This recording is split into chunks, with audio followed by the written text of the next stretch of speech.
Hello world, Brian here, sharing scenery I recorded while taking toilet paper to where it is needed.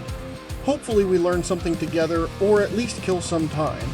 Every time I take the Lee Street exit and merge onto Pennsylvania Avenue, I get a heavy feeling. From behind the wheel, it just looks like infrastructure concrete pillars, shadows, and asphalt. It's a route I drive constantly, getting orders where they need to go.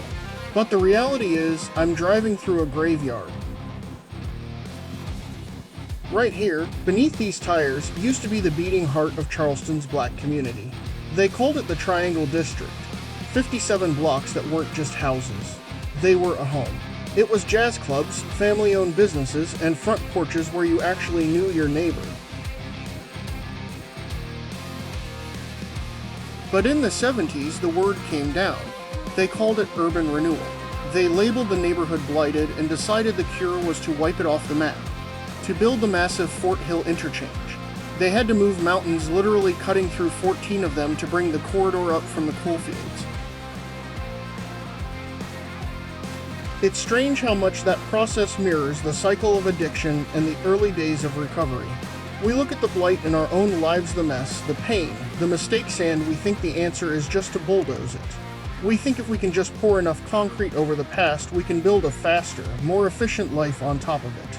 I spent years trying to pave over my own history, thinking that if I buried the messy parts deep enough, I'd be fixed. But the city learned the hard way, and so did I. You can't just pave over a soul. When they destroyed the triangle, they traded a living community for a commute. They traded connection for isolation. Default text, and that is the real tragedy of this kind of renewal. When you tear down a home, you have to put the people somewhere.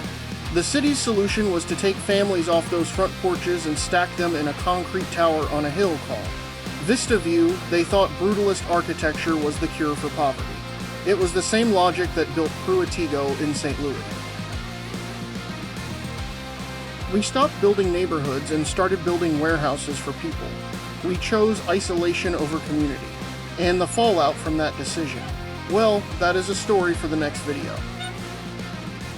Thank you for riding with me.